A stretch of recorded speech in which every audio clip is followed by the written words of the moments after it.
रेड़ी फसाई खड़े आ पहले तो घोड़े का जोर जमाई करने आ ते देखते हैं किदा जे कढ़ते आ।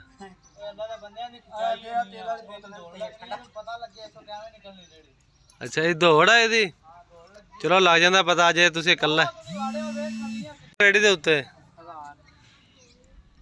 500 इट आ इत्थे फसाई खड़े आ जी लग जाता घोड़े अज घोड़े का भी पता किन्ने क पानी च है घोड़ा।